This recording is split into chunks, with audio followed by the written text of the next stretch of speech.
En esta oportunidad contamos con la participación de la profesora Lidia Arbaiza, docente de Universidad ESAN, especialista en temas de responsabilidad social, quien nos conversará sobre el tema responsabilidad social empresarial desde un punto de vista estratégico. El tema que vamos a desarrollar el día de hoy es la responsabilidad social empresarial entendida desde el punto de vista estratégico. Normalmente cuando uno hace algún tipo de análisis debe partir de la base de lo que es la realidad. En ese sentido podemos definir o comentar lo que normalmente son los grandes desafíos nacionales.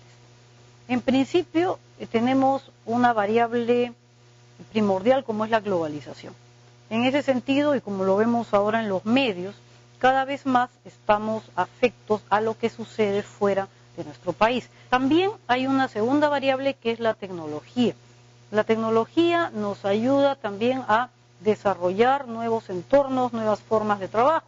Se habla, por ejemplo, del ISO 14000, que es una condición de la calidad, hablando de lo que es la producción limpia. Son enfoques tecnológicos que llevan al mundo ambiental a una mejora considerable. Y finalmente, otra variable a considerar es la demografía. El país es predominantemente joven, podríamos decir que un 60% de la población es menor de 24 años, lo cual también significa un reto por el lado de la educación, ya que aprender o hablar de responsabilidad social podría surgir desde las bases de la educación inicial y más allá a lo largo de la vida escolar y universitaria. Algo que también va de la mano con la responsabilidad social empresarial es lo que se conoce como el concepto de desarrollo sostenible. Esto le llaman el triple bottom line en otras latitudes. Es de alguna manera tratar de coordinar o concordar tres aspectos fundamentales para el desarrollo de una empresa. Normalmente, y en el enfoque tradicional, se ve el tema económico. Evidentemente, uno no va a tener una empresa para no desarrollar, para no tener rentabilidad. Pero, sin embargo, vemos con el paso del tiempo que cada vez más hay ciertas presiones sociales, ¿no? Por ejemplo, en las empresas extractivas se ve la presión ya sea de la comunidad o inclusive de algunas organizaciones no gubernamentales. Entonces, ya la dimensión económica no está sola.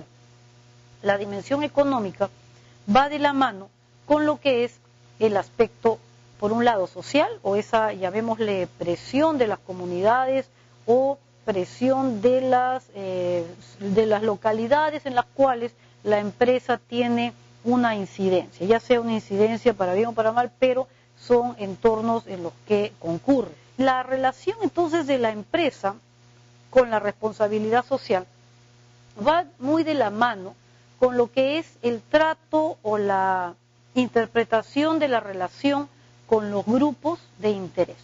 Estos grupos de interés, o también llamados grupos relevantes, no son nada más y nada menos que los conocidos stakeholders. En una época previa, la preocupación principal de las empresas iba solamente por los shareholders, que son los accionistas.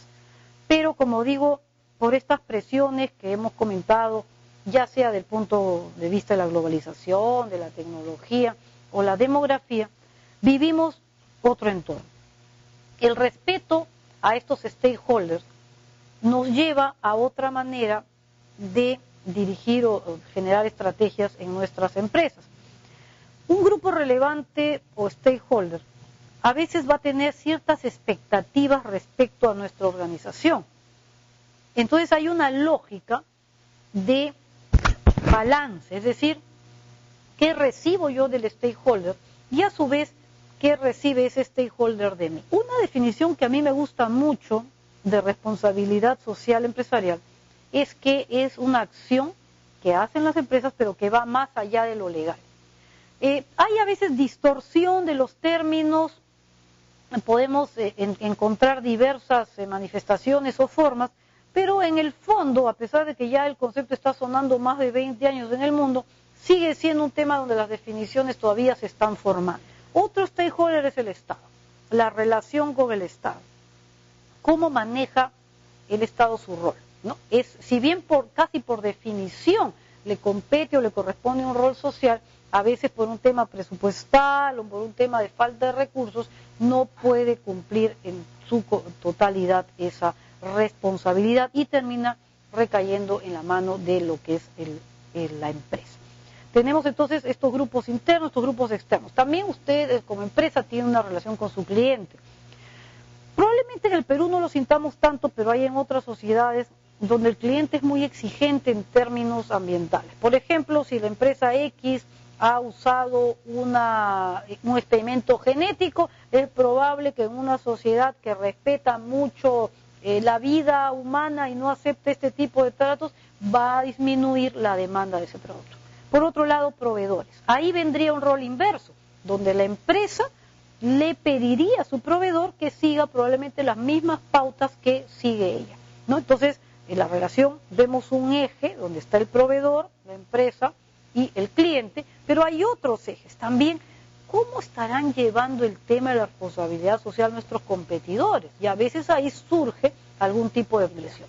Por otro lado, hay el tema de la urgencia. ¿Qué grupos atiendo primero? ¿Qué grupos atiendo antes? ¿No? ¿Por qué? ¿Cómo es que nosotros manejamos estas variables de urgencia? Si tenemos que nos han bloqueado una carretera, tenemos que darle prioridad a ese tema. Muy bien. ¿Qué nos permite eso?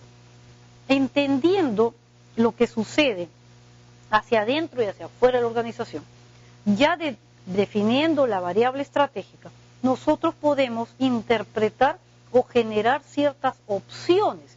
Y estas opciones ya no van a incluir solamente aspectos funcionales de la empresa, van a tratar también de temas sociales, van a tratar también de temas ambientales. Entonces, poco a poco lo vamos incorporando al core business de nuestra institución.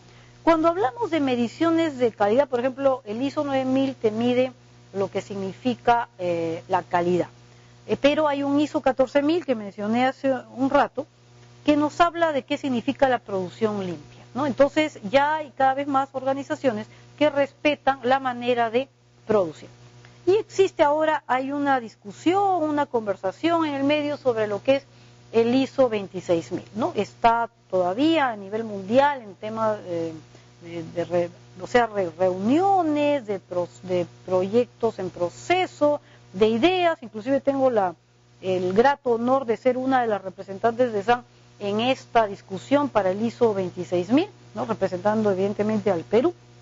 Entonces, hay maneras de interpretar las mediciones como un proceso. Un punto medular, que lo dejo al final, pero no por ello es menos importante, es que ¿cómo influye tener o no tener políticas de responsabilidad social empresarial en las empresas? Uno puede decir, ¿cómo ingresamos a la responsabilidad social empresarial? Podríamos decir que hay tres formas. La primera es por convicción. ¿Hasta qué punto las cabezas o los directores de la organización están tan involucrados o sienten una cercanía con algún tema en particular que lo apoyan? Ha habido empresarios peruanos que en alguna época muy cercanos al fútbol han ayudado a su deporte favorito. En otros países hay directores o gerentes de empresa que, habiendo sido grandes fanáticos del arte, han apoyado también a la ópera o a la pintura porque era su predilección. Entonces, vemos que hay un rol también de las cabezas de las organizaciones en lo que significa el apoyo a determinadas vertientes. A veces se cree que la responsabilidad social empresarial solo va por el lado de la conservación del ambiente, pero podemos y tenemos muchas dimensiones. Por ejemplo, hay el tema cultural, hay el tema deportivo, hay el tema social propiamente, se puede apoyar en temas de educación, hay temas de toda índole, ¿no? Entonces, no necesariamente está enmarcado solamente en la protección del ambiente. Entonces, volviendo a lo que es la imagen, el trabajo de acercamiento hacia la sociedad, uno puede tener una imagen tanto de ángel como de demonio. Entonces, desde ese punto de vista, el rol de la imagen juega un rol preponderante. Se puede entrar por un tema de conveniencia. Se habla a veces de, ¿y esta imagen cuánto me puede redituar? ¿Cuánto voy a ganar con ella? ¿No? Es un tema más de intenciones y de voluntades, ¿no? Como desde el punto de vista social, yo creo que el consumidor promedio de alguna manera tiende a percibir, ¿no? A percibir esa idea de si lo haces convencido o lo haces porque te conviene. Y una tercera manera de entrar a lo que es la responsabilidad social viene a ser por coerción. Ya a veces hablamos de aportes voluntarios y lo digo entre comillas porque terminan no siendo. Entonces, si tú estás obligado a hacerlo, un poco que pierde la definición de lo que es responsabilidad social. Se habla de una voluntariedad, sin embargo, cada vez más hay presiones, ¿no? Ya puede ser del Estado, puede ser de la sociedad misma, o puede ser, como decíamos, del mundo global. Entonces, la responsabilidad social empresarial dentro de este marco estratégico, ¿no? Termina siendo una variable de amplio espectro. A veces se cree que para hablar de responsabilidad social hay que invertir grandes sumas, pero incluso pequeñas empresas pueden participar, como decíamos, con la ayuda a través de sus trabajadores. Hay empresas pequeñas peruanas que hacen labor muy interesante y de apoyo sin tener que invertir grandes sumas. Inclusive grandes empresas que ubican un 0.4, 0.5% de su presupuesto para apoyar y sin embargo terminan siempre haciendo el bien a la sociedad. Entonces, dentro de esta lógica también vimos que hay ciertos niveles de legitimidad, de urgencia y de poder. Muy bien, entonces con esto quería redondear la idea de lo que significa la responsabilidad social empresarial dentro del campo de la estrategia. O sea, es una idea personal que cada vez más debemos incluir este componente dentro del manejo gerencial, dentro del manejo estratégico de nuestras organizaciones. ¿Okay? Muchas gracias.